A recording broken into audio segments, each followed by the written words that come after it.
que significa agora aplicar o paradigma espírita Donc, c'est l'application du paradigme spirit à teoria do campo unificado. à la théorie du champ unifié. Naturalmente, que para a gente mostrar que o campo unificado nada mais é do que o fluido cósmico, Et donc, pour montrer que le champ unifié n'est rien d'autre que le fluide cosmique, nós temos que falar sobre os campos da física, il faut parler des champs de la physique, que vêm das forças da física. qui viennent donc des forces de la physique. Então, nesse livro, Dans ce livre, esse está traduzido para o português mesmo, para o francês mesmo. qui existe traduit en français, Evolução em dois mundos. Évolution dans les deux mondes, Tem capítulo que fala sobre o fluido cósmico.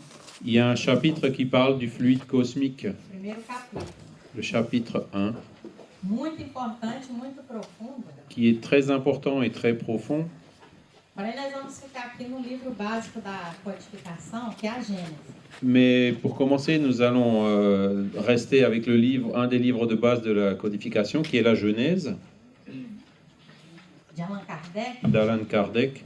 Esse capítulo, chamado Uranografia Geral, Le chapitre qui est intitulé Uranographie générale, ele foi extraído textualmente de uma série de comunicações na Sociedade Espírita de Paris, qui a été extrait textuellement d'une série de communications dictées à la Société Spirit de Paris nos anos de 1862 e 63, en 1862 et 1863, pelo médium Camille Flammarion. par le médium Camille Flammarion.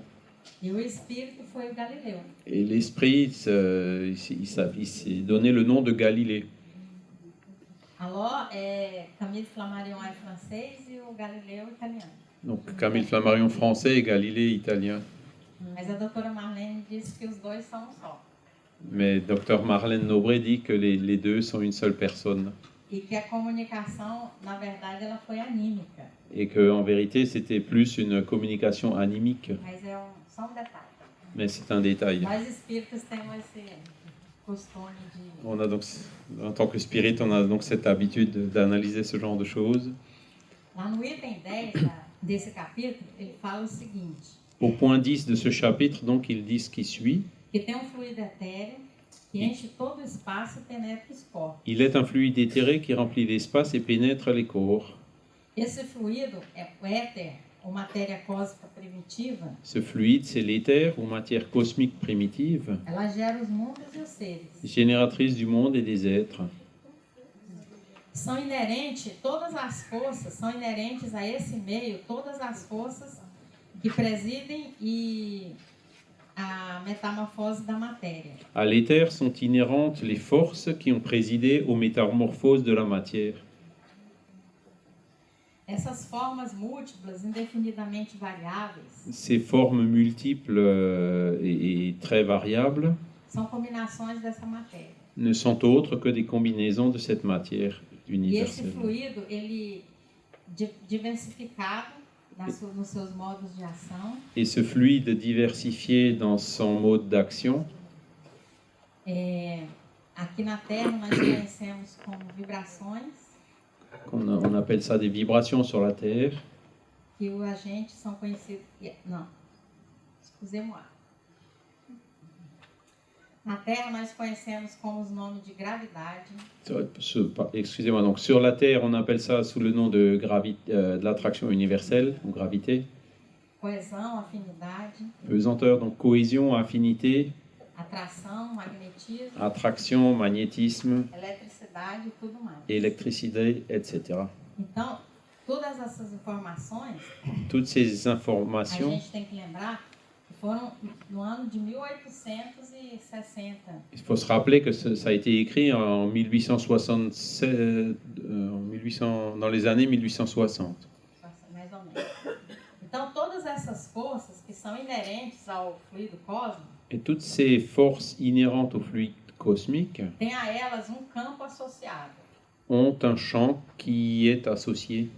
Então, a unificação dessas forças, Et c'est l'unification de ces forces ela vai levar naturalmente à unificação de um campo único. qui va amener aussi à l'unification d'un champ unique. No estágio atual da física, até hoje, nós não temos a unificação das 4 forças fundamentais. Et à l'état actuel de la physique, il n'y a pas encore l'unification entre les 4 types de forces. Mas nós vamos propor levar, baseado nos ensinamentos da codificação, Mais en nous basant sur ce qui est dit dans la codification, que a unificação dessas forças levaria naturalmente a um campo unificado, on va voir que l'unification de ces forces nous amènerait forcément à un champ unifié e que nada mais é do que esse fluido cósmico, qui ne sera autre que ce fluide cosmique, que nós temos como uma informação antecipada dos espíritos, né? qui est une information donc apportée par anticipation par les esprits, Mas que ainda carece assim, de muita investigação e muita teoria formalizada. Né? mais qui demande encore beaucoup de recherche et de formalisation théorique au niveau de la science. Então, olha só, na Terra, Sur la Terre, na física, né? dans la physique No plutôt, nosso mundo, as 4 forças fundamentais que nós conhecemos são les 4 forces fondamentales connues sont a força gravitacional, la force a gravitationnelle, força eletromagnética la force e électromagnétique a força nuclear forte e fraca. et la force nucléaire forte et force nucléaire faible. O tipo de atuação dessas forças, elas são o que o Einstein chamava de fantasmagórica ação à distância. La forme d'action de ces forces a été appelée par Einstein la fantasmagorique action à distance. Porque veja bem, a força gravitacional, ela diz que massa atrai massa. La force gravitationnelle dit qu'une masse attire une autre masse. Então, aqui no nosso sistema solar, a Terra gira em torno do Sol, porque o Sol tem uma massa, a Terra também tem uma massa. Par exemple, dans notre système solaire, le Soleil a une masse, la Terre a une masse, et donc la Terre tourne autour du Soleil. Então, essa força ela é proporcional ao produto das massas e inversamente proporcional ao quadrado da distância. Et cette force, elle est donc proportionnelle au produit des masses et inversement proportionnelle au carré de la distance entre les deux masses. E uma expressão parecida é feita pela atração elétrica, só que entre cargas, em vez de ser massa, cargas. Uma carga atrai outra carga. Pour a la force, expressão da força é semelhante. pour la force électromagnétique, c'est très similaire, sauf qu'au lieu d'être des masses, ce sont des charges électriques qui s'attirent. Et donc la force, elle est exprimée d'une façon similaire. Então isso causava sempre um mal-estar, porque como que... E se eu colocar uma cortina no meio das duas cargas ou das duas massas? Et donc, il y a toujours eu des discussions par rapport à ça pour dire, bon, et si on met une espèce de rideau entre les deux masses, qu'est-ce qui se passe? Como que uma sabe que a outra está lá e se sente atraída? Comment est-ce qu'une masse sait que l'autre est là et elle soit attirée par elle? Então é daí que surgiu a ideia de campo. C'est à partir de là qu'on a introduit la notion de champ. Por exemplo, tem duas cargas que se atraem ou se repelem. No caso da atração gravitacional, é sempre de atração. Donc, dans le cas de l'attraction de la gravitationnelle, c'est toujours les forces s'attirent. Mas da elétrica pode ser atração ou repulsão. Mais dans le cas électrique, ça peut être une attraction ou une répulsion selon la polarité des forces, si elles sont positives, négatives ou positives ou du même signe. Repulsão ou atração. Então, naquelas duas cargas lá, vamos dizer o seguinte, uma das cargas, ela modifica a região do espaço onde ela está. Donc la notion de champ revient à dire que l'une des charges modifie donc le champ dans la région où elle se trouve. E cria ali campo que a gente chama de campo elétrico. Et elle crée un champ qu'on appelle un champ électrique. Então uma massa faz a mesma coisa, ela modifica a região do espaço em torno dela e cria campo. Et la masse, de la même façon, modifie le champ dans son entourage et crée un champ gravitationnel. Então nós temos o campo elétrico, que é produzido por uma carga elétrica. Donc il y a le champ électrique produit par une charge électrique. Campo gravitacional por uma... Et le champ gravitationnel qui est produit par une masse. Então esses campos elétrico ou gravitacional é que vão fazer força sobre outra carga ou outra massa que se aproximam dele. Et c'est donc ces champs qui permettent de théoriser, d'expliquer la force qui apparaît lorsqu'une autre charge ou une autre masse y pénètre. Então, a gente não precisa ficar com aquela estranha teoria de ação à distância, uma carga caindo outra carga, mesmo sem ver.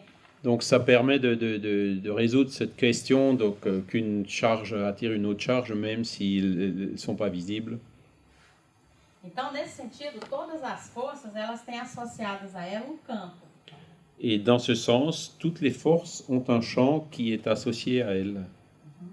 Se nós unificarmos essa força como sendo uma força única, Si nous unifions cette force comme étant une force unique, existirá então um campo unificado. il y aura donc un champ unifié. E em determinadas condições, essa força se tornaria a força gravitacional, a elétrica, a nuclear. Et donc cette force, selon la circonstance, deviendra une force gravitationnelle ou électrique ou une combinaison des deux.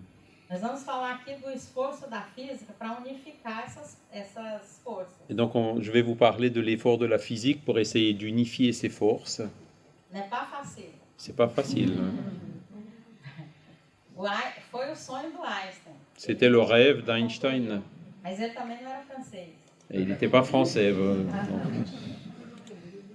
Mas já existe alguma coisa em andamento. Mais il a donc initié ce mouvement, quoi. Então, a força gravitacional, que é uma das 4 forças fundamentais, La force gravitationnelle, qui est donc l'une des 4 forces, é a teoria clássica da gravitação, é a lei de Newton. la théorie de base, c'est la loi de Newton. E a sua generalização é a teoria relativística da gravitação de Einstein. Et sa généralisation, c'est la théorie relativiste de gravitation d'Einstein. Então, Galileu trabalhou bastante, Newton trabalhou bastante na teoria. Agora, para o mundo, fica como se uma maçã caísse na cabeça dele e ele tivesse entendido essa força aqui. Donc Newton a beaucoup travaillé là-dessus, mais bon, c'est un peu comme la paume qui lui est tombée sur la tête, qui lui a ouvert la voie donc pour cette théorie. Que diz que então massa atrai massa e isso explica o movimento dos planetas, né? Et donc les masses qui attirent les masses permettent d'expliquer le mouvement des planètes autour du Soleil. Então, o campo associado à força gravitacional é chamado campo gravitacional. Le champ associé à la force gravitationnelle est appelé le champ gravitationnel.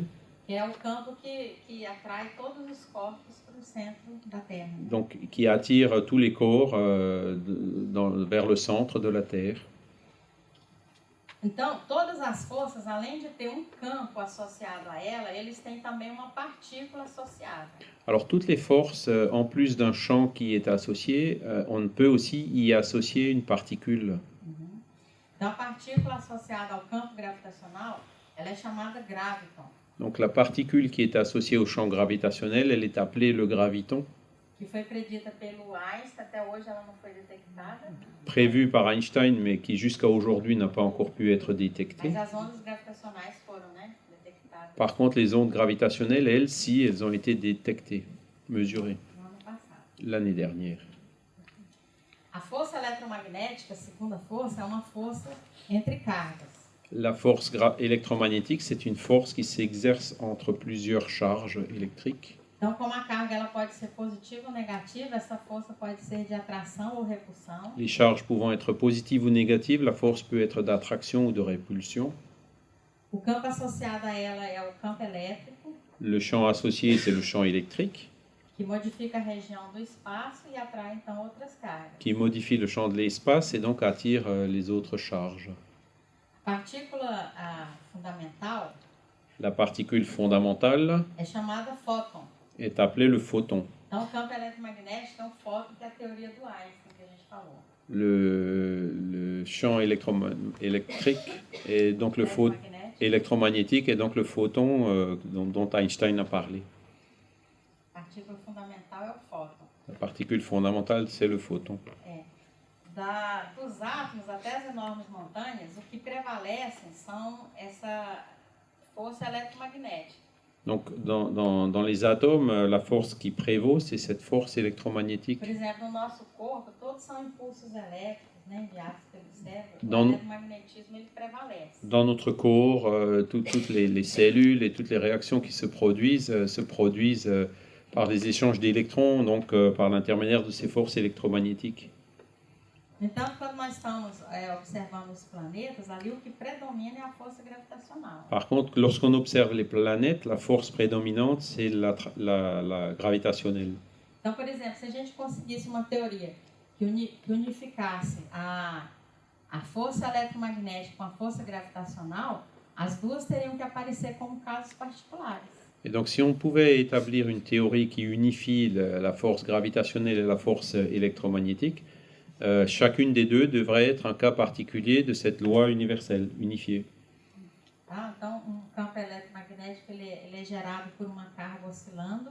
Le champ électromagnétique généré par une charge qui oscille, E a partícula fundamental dela é o fóton. et sa particule fondamentale qui est le photon. Tá?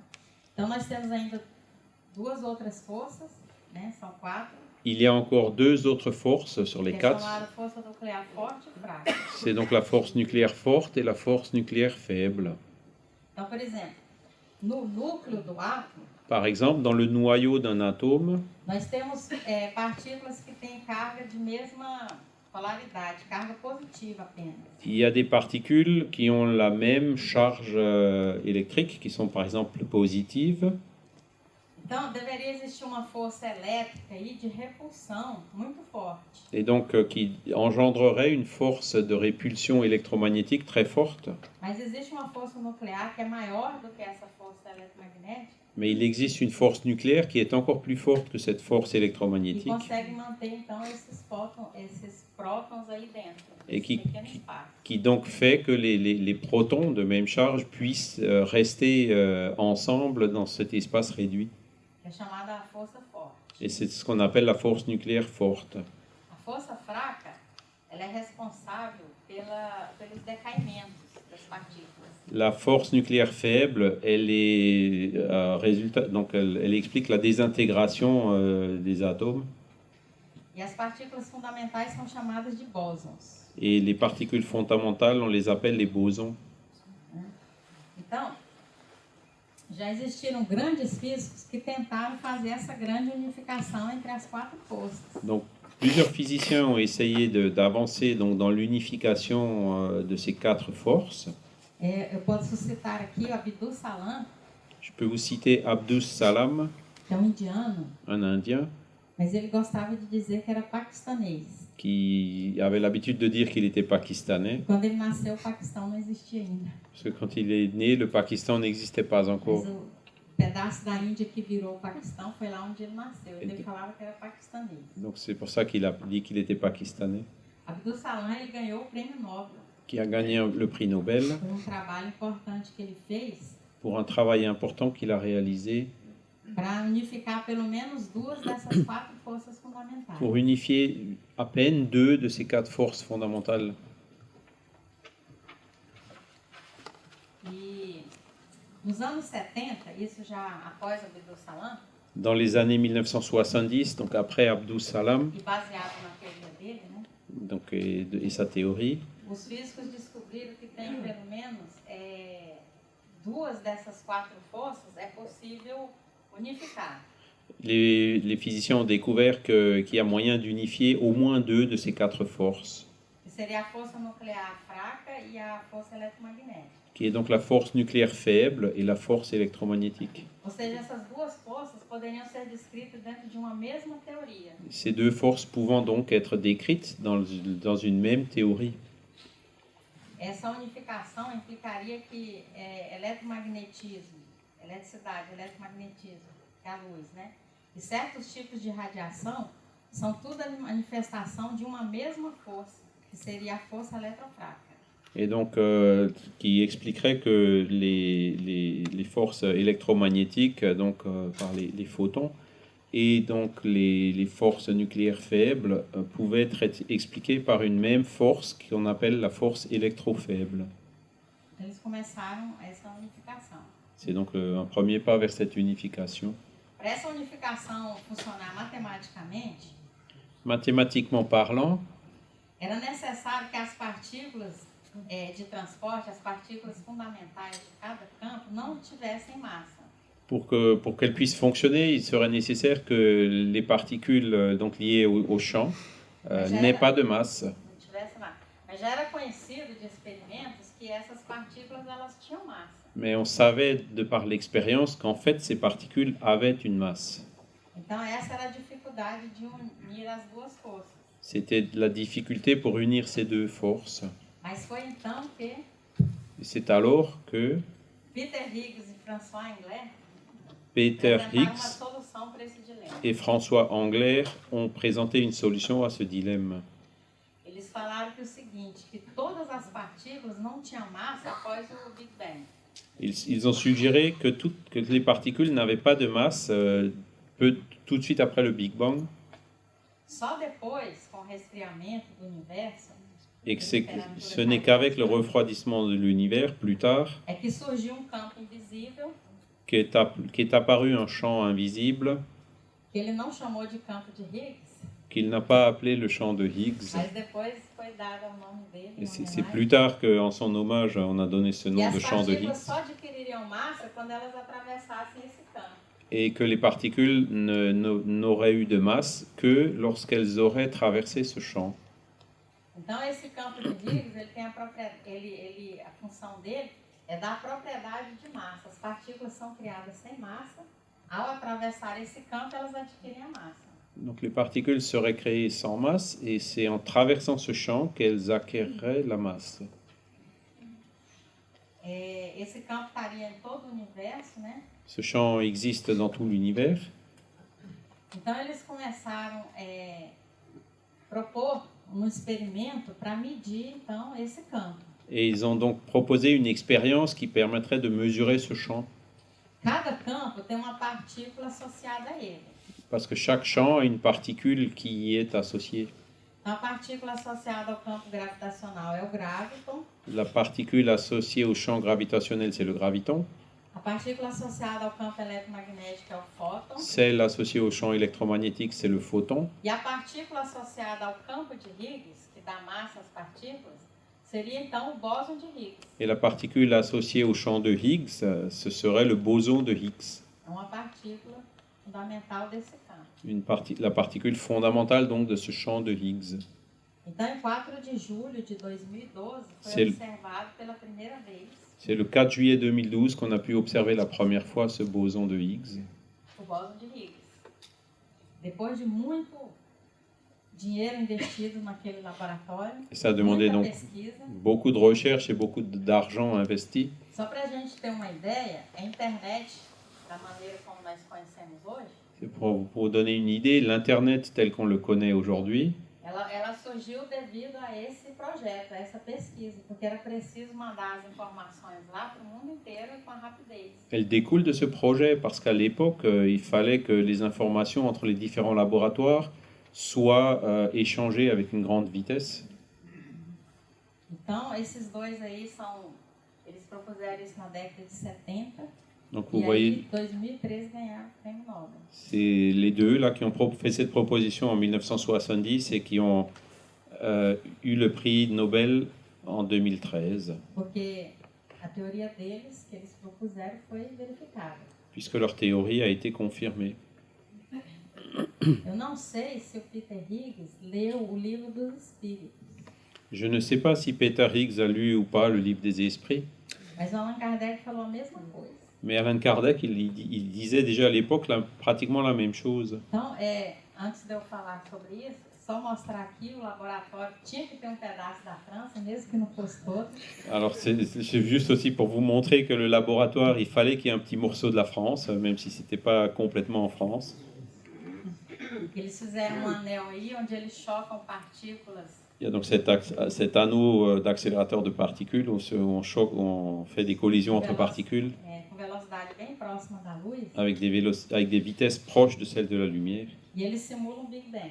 et qui simulent le Big Bang, Criam as partículas sem massa, né? qui crée donc des particules sans masse, Cria o campo invisível de Higgs. le champ invisible de Higgs. e detectaram et ont permis de détecter o bóson de Higgs, que é a partícula fundamental desse campo. le boson de Higgs, qui est la particule fondamentale de ce champ.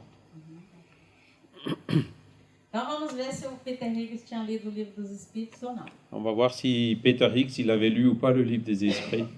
Nós já lemos essa questão hoje uma vez. Eu leio de novo porque ela é muito Je vous ai importante. déjà montré cette question aujourd'hui et je vais la relire parce qu'elle est très importante.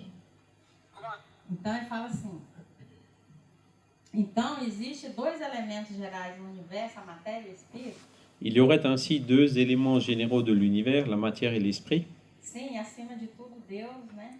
Pai de todas as coisas. Réponse oui, et par-dessus tout cela Dieu, le Créateur, le Père de toutes choses. O princípio de tudo que existe é a Trindade universal. C'est le principe de tout ce qui existe, la Trinité universelle. Mas ao elemento material, Mais à l'élément matériel, il faut ajouter le fluide universel, que jouer le rôle d'intermédiaire entre l'esprit et la matière, proprement dit. Trop grossière pour que l'esprit possui, pour que l'esprit puisse avoir uma ação sur elle. Agora é só comigo. Ce fluide universel, ou primitif, ou elementar, est tant l'agent que l'emploie l'esprit, et elle est principe sans lequel la matière serait en état perpétuo de divisão e n'acquerrait jamais les propriétés que lui donne la présenter. Le champ de Higgs, fluido universal, povoa todo o cosmos. As partículas que interagem com ele ganham massa e adquirem as propriedades que a gravidade lhe dá. Qual a diferença entre o que o Peter Higgs falou e o que está escrito na questão 27 do Livro dos Espíritos? Donc, quelle est la différence entre ce que Peter Higgs il a écrit en rouge et puis donc, la partie en bleu, la réponse donnée par les esprits dans le livre des esprits? Sem o fluido cósmico, a matéria jamais adquiriria as propriedades, ela estaria em perpétuo estado de divisão e jamais adquiriria as propriedades que a gravidade lhe dá. Sans le fluide universel, la matière serait en état perpétuel de division et n'acquerrait pas les propriétés qu'on lui observe. E qual que é a propriedade que a gravidade dá para as partículas? Massa. Et donc, ce que la gravité, la propriété donnée par la masse donc aux particules, c'est la masse, c'est de leur donner une masse. Então, C'est le fluide universel qui leur donne une uma masse. analogia entre o fluido universal e o campo de Et Higgs. donc ça nous suggère une analogie claire entre le fluide universel et le champ de Higgs. Até a maneira como o Peter Higgs colocou a questão do campo é parecido lá com a questão 27. Et donc la manière dont Higgs a suggéré le champ, c'est très proche de cette réponse qui a été donnée à cette question numéro 27. Mas ele não precisa necessariamente ter lido o Livro dos Espíritos. Mais il n'avait pas forcément besoin d'avoir lu le livre des esprits. Os Espíritos nos ensinam o seguinte: Les esprits nous disent aussi ce qui suit. eles sopram coisa no espaço. Ils soufflent les choses dans l'espace. E quem tem antena capta. Et ceux qui ont une antenne arrivent à le capter. Eles não escolhem a pessoa que vai receber aquela teoria. Ce n'est pas eux qui vont choisir la personne qui va capter cette théorie. Quem tiver antena, ou seja, estiver interessado naquilo, estudando, Ceux qui mettent des antennes, c'est-à-dire ceux qui sont intéressés dans ce genre d'études, vont le ela capter, vai receber necessariamente. vont nécessairement le Não somente capter. uma, né? Et il ne sera pas qu'une seule personne. Então, quando eu estava toda aquela movimentação sobre a detecção do bóson de Higgs, Donc tout ce mouvement lié à la détection du boson de Higgs, eu li a questão 27 do Livro dos Espíritos, qui est dans la question numéro 27 du livre des esprits, e aí a doutora Marlene pediu até para me escrever esse artigo aí na Folha Espírita. et Dr Marlène Nobré m'a demandé d'écrire cet article dans le journal Folia Espírita Para mostrar como que o Allan Kardec é atual. pour montrer l'actualité donc de ces enseignements des livres d'Allan Kardec. Nunca foi contestado, mas sempre ele é verificado. Ces enseignements n'ont pour l'instant encore jamais été contestés, Mais au contraire, chaque fois que la physique avance, elles ont été confirmées. Né? Uma grande contribuição para a codificação de Allan Kardec foi feita no Brasil, Et une grande pelo con- Chico Xavier. un grand complément donc à ce qu'a fait Kardec a été fait au Brésil par Chico Xavier, Ele aprofundou algumas coisas. qui a approfondi certains sujets. Entre eles, a gente pode citar esse livro aí, Evolução em Dois Mundos, On peut citer entre elles ce livre ici qui est Évolution dans les deux mondes, sobre o fluido universal, en ce qui concerne le fluide universel. que ele fala que é o hausto do Criador. Il dit que c'est le halo du Créateur, É ele que le que souffle tem du a Créateur. matéria-prima, o sopro, né? Ele que dá a matéria-prima para todos os mundos que nós conhecemos, os visíveis e os invisíveis. C'est lui qui donc fournit la matière de tous les mondes connus, visibles, mais aussi les mondes invisibles. Mesmo os mundos, as colônias espirituais, para onde nós vamos depois da passagem aqui da Terra, Même les colonies spirituelles dans lesquelles notre esprit se rend après son passage sur la Terre, que embora sejam invisíveis aos nossos olhos, mas continua sendo um tipo de matéria. qui sont invisibles à nos yeux, sont néanmoins formées d'un certain type de matière. Na verdade, hoje a gente sabe na física que 95% da matéria do universo é chamada de matéria invisível, matéria escura, né? Et en physique, donc aujourd'hui, on sait que 95% de la matière de l'univers est appelée matière invisible ou matière noire, Mas que continua sendo matéria. mais qui néanmoins est de la matière. No livro dos Espíritos, eles falam pra gente que existe muito mais tipos de matéria do que a gente possa imaginar. Et le livre des esprits affirme clairement qu'il existe beaucoup plus de formes de matière qu'on ne peut l'imaginer. Da época que isso foi escrito até hoje, nós conhecemos mais dois tipos de matéria diferentes. Et donc, entre l'époque où ce livre a été écrit jusqu'à aujourd'hui, on a découvert deux autres types de matière. Porque existia sólido, líquido e gás. Il y avait à l'époque le solide, liquide et le gaz. E agora nós temos o plasma Et donc aujourd'hui, il y a aussi le plasma e o condensado de Bose-Einstein. et le condensat de Bose-Einstein. Mas existe muito mais tipos de matéria do que imagina a nossa vã filosofia. Mais notre vaine philosophie ne nous permet pas d'imaginer tous les autres types de matière qui, en plus de ça, existent. Nesse livro aqui que eu citei, do Evolução em Dois Mundos, Le livre Évolution dans les deux mondes que j'ai que cité, o espírito é André Luiz, écrit par l'esprit André Louis, ele diz que a tabela periódica dos elementos il dit que le tableau périodique des éléments do Mendeleev, ela vai aquém do hidrogênio e além do urânio. et donc de Mendeleïev, donc les éléments donc, de cette haute matière vont en deçà de l'hydrogène et au-delà de l'uranium. Então, por exemplo, a Terra é o nosso planeta. La Terre est notre planète. Se a gente se comparar com os 5, nós estamos bem. Si on se compare donc avec les autres planètes, ça Plutão, donne cette image. Marte, Vênus. Mas quando vem os outros, cadê a Terra? Et quand on voit les autres planètes, la Terre, elle est toute petite. A Terra lá. Il faut mettre les lunettes pour la voir. Nós não somos nada. Donc on n'est rien du tout. E com o Sol. Et alors avec le Soleil, Aí a Terra sumiu de vez. c'est là où la Terre, elle disparaît complètement. Mesmo o Sol, que é o centro do sistema solar, Même le Soleil qui est au centre du système solaire, quando a gente coloca ele na Via Láctea, que é a galáxia, si on le met dans la Voie lactée qui est nós notre viramos galaxie, ponto. se transforme en un Ali, point. ó, o sistema solar está dado um zoom, mas nós somos apenas um ponto. Et là, on voit un zoom de ce point qui permet de montrer le système solaire.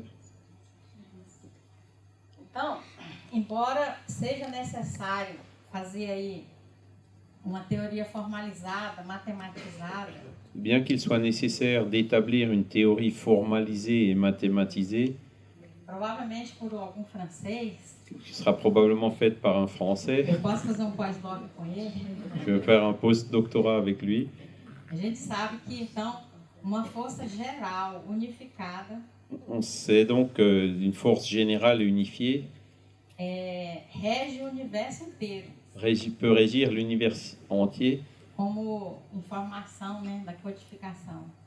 suivant l'information qui est dans la codification. Como todas as forças têm associado a elas um campo, Et comme chaque force a un champ qui est associé, esse campo associado, então, é o fluido cósmico, ce champ associé est le fluide cosmique, ou plasma divino, ou plasma divin, o hausto do Criador, souffle du Créateur, a força nervosa do sábio. la force nerveuse du sage.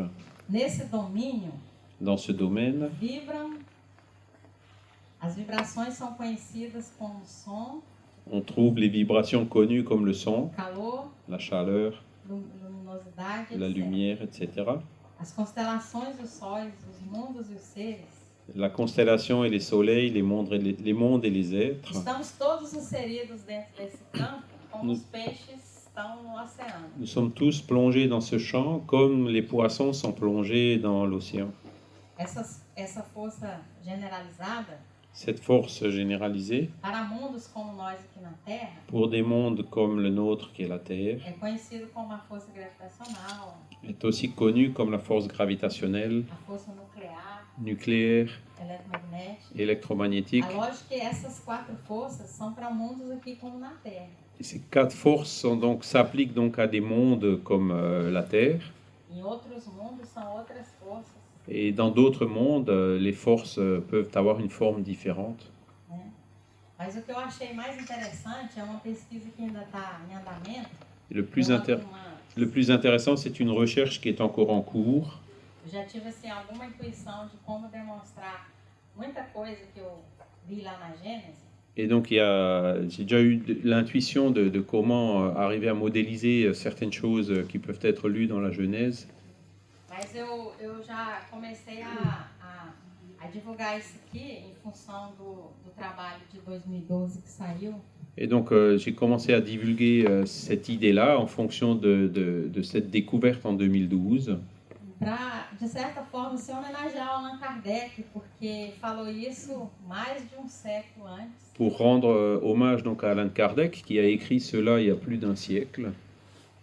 Mas, com certeza, talvez ainda possa ter oportunidade de falar de mais coisas sobre esse assunto aqui. Mais je pense qu'à une autre opportunité, je pourrais approfondir encore davantage ce sujet. Essa foi só uma homenagem para ao Allan Kardec. C'était un simple hommage à Allan Kardec.